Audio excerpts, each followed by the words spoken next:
Have you ever attended South by Southwest before? Yeah, I did.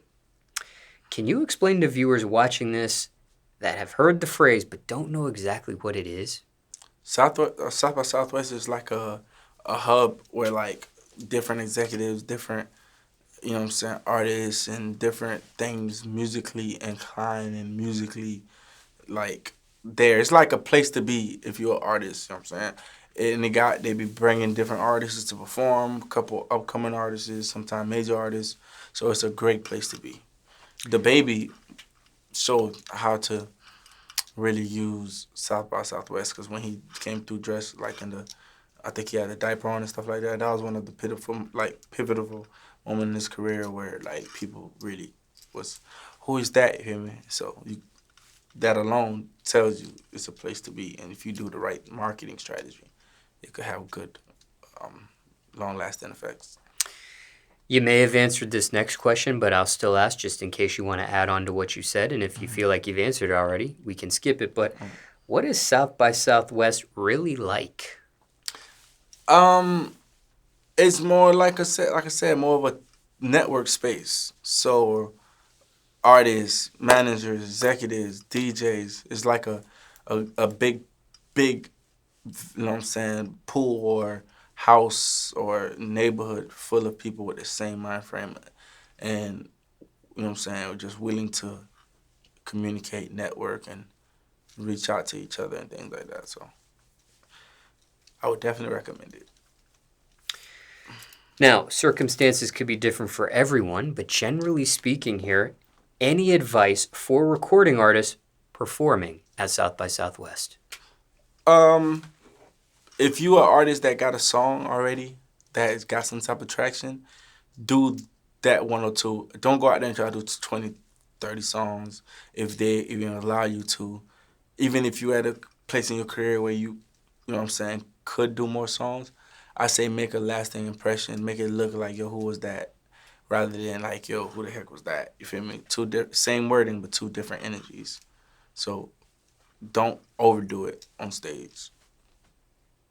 Any other advice for recording artists at South by Southwest? Yeah, network with like the other artists that's from the different regions that you're not from, that's in the same stature as you.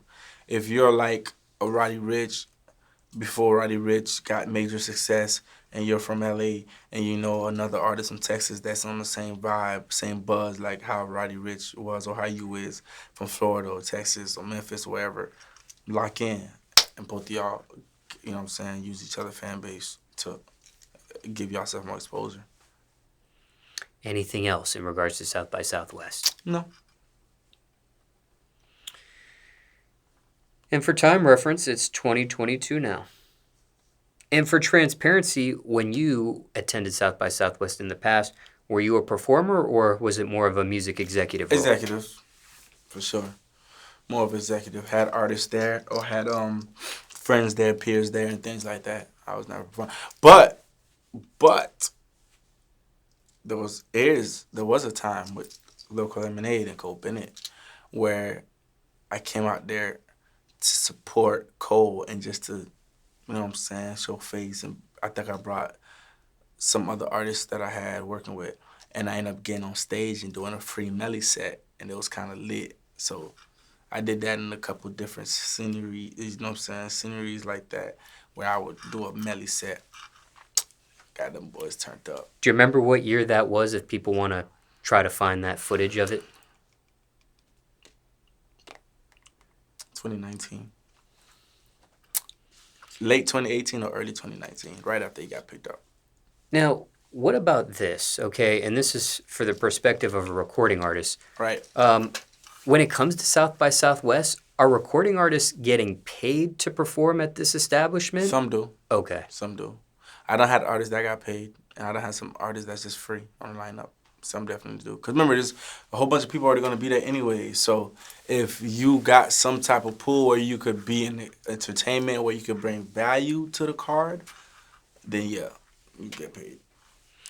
What is your opinion if a recording artist has an opportunity to be a part of South by South? And I don't know if it's official South by Southwest events that do this or unofficial, but sometimes you'll see people advertising, hey, you can get on this spot for so and so amount of money, where they pay to perform.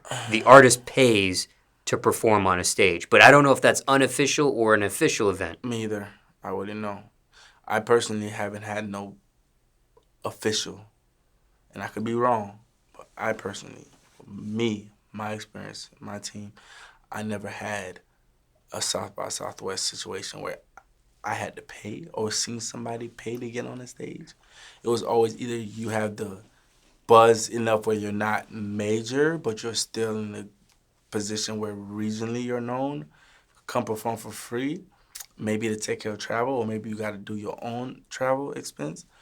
Or maybe sometimes I done seen some of my artists or friends or homeboys or collaborators get paid, but I never kind of seen you have to pay to get on one of those.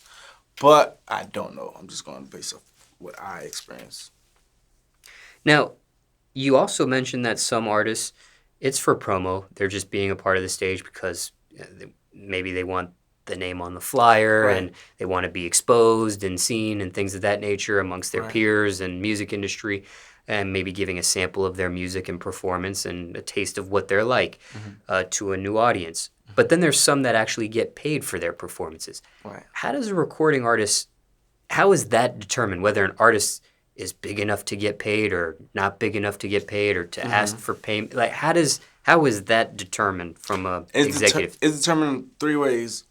In this generation, your social media presence and the type of traction you bring in through your platforms plays a part of that. Second, if you can contribute to the card, like if you got a bunch of artists on a lineup, but people's willing to pay for to come see you, and if I could charge, or the promoter or the person, you know what I'm saying, that's orchestrating the event, if they're charging $20, $30, but because they put you on the flyer, they could charge $40, $50, then they're gonna accommodate you. And 3, if you got a hit song that everybody want to hear, you're gonna get paid for it, even if it's one song. And for time reference, it's 2022 now.